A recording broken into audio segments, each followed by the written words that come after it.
Hello, my name is MC Chetty, and in this tutorial I will explain the PowerCell for Minecraft 1.8.9.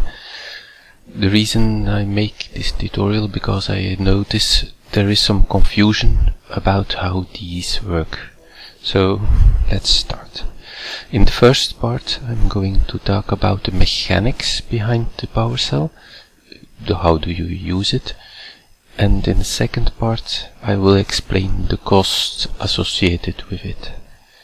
So, there are two types of power cells. There's the normal one. So, the normal one and the advanced one. So, the normal one, it can hold 500,000 RF. And the advanced one can hold 2 million RF. So let's try it out. First we need a wrench. So with the wrench you can toggle the input-output mode of a side. This is input and this is output. So let's put a coal generator on the input side. So now it is receiving energy, and then we can put some machine, let's say a matter transmitter, on this one, and is also now receiving energy. This is the simplest usage. Power cells, so if you take a pickaxe, you can break them and they retain their energy, which isn't much at the moment because it was depleted. So let's put it back. Okay, now it's filling correctly again. Okay. The PowerCell also is a GUI. I will explain this one later. This can be used to charge item. For example, the charged porter. You can put it here, and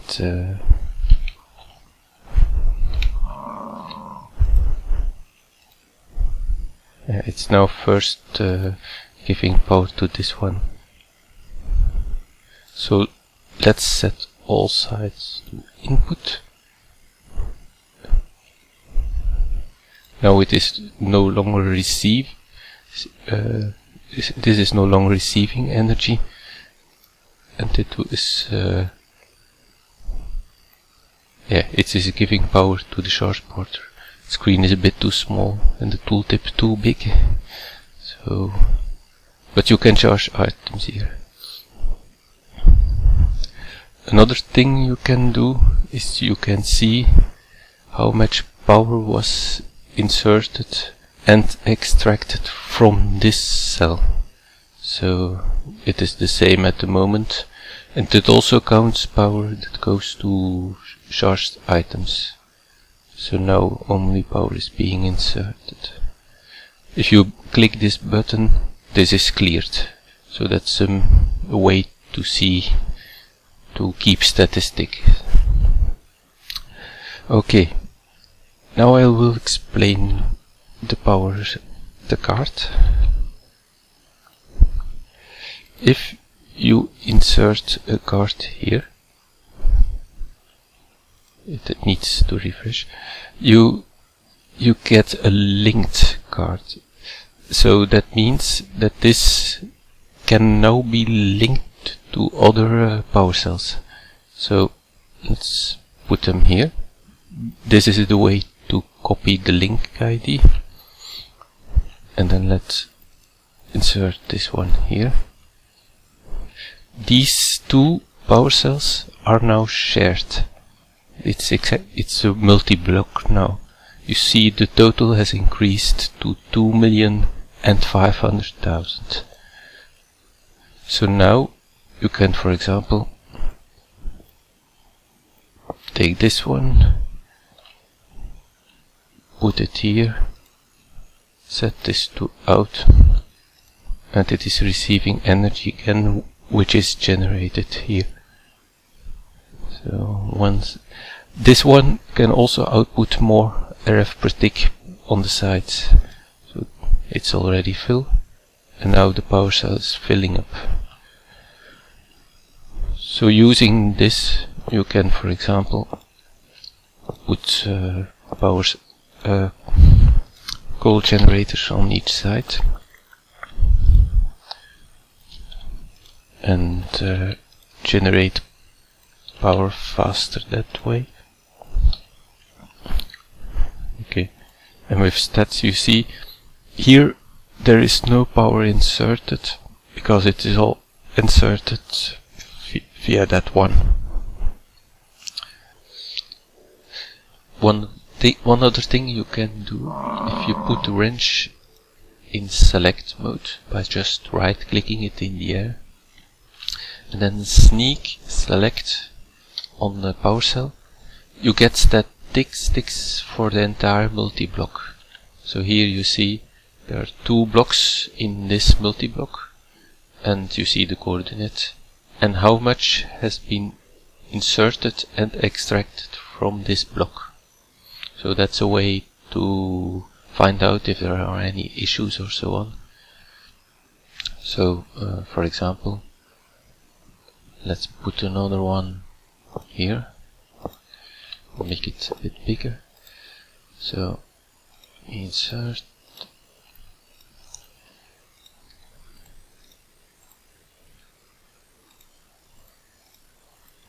now I'm going to talk a bit about the cost, because transferring energy wirelessly is not free, so you have to pay for it.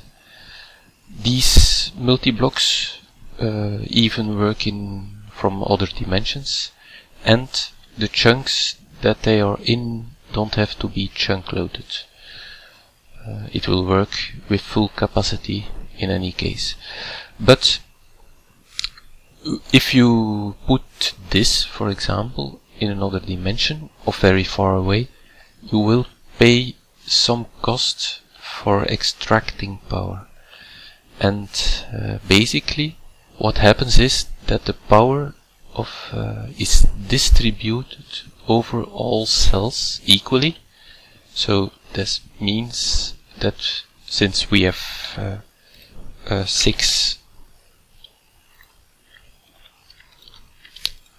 so we have 6 blocks in our network, that means that if you 4/6 of the power is stored here, and the calculation of the cost is based on that. So if you extract from here, you can get 4/6 of the power from here and 2/6 from those two.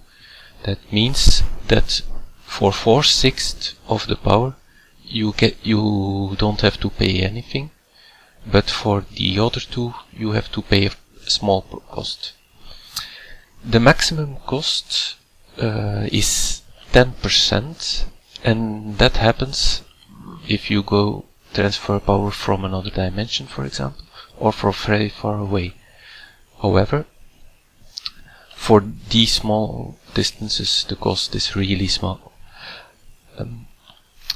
You can reduce this cost if you infuse a power cell from where you extract. Then the cost will be half. So if you would want to extract, so from this side you have a machine here.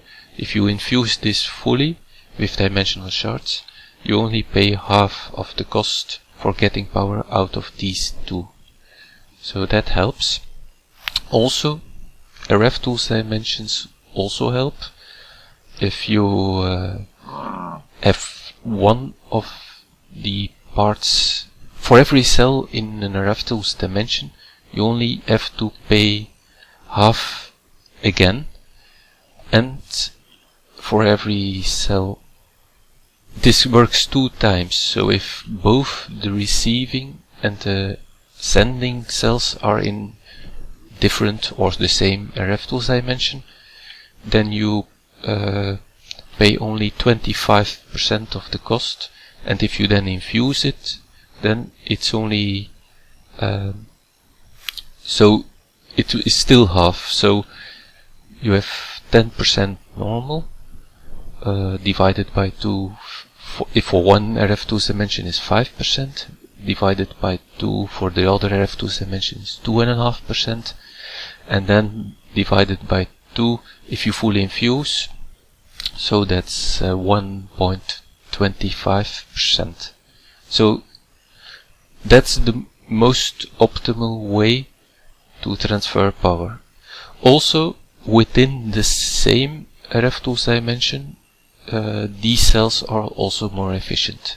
So it is as if both sides are in an RFTools dimension then. So that basically concludes the tutorial. I hope you enjoyed it, and see you next time.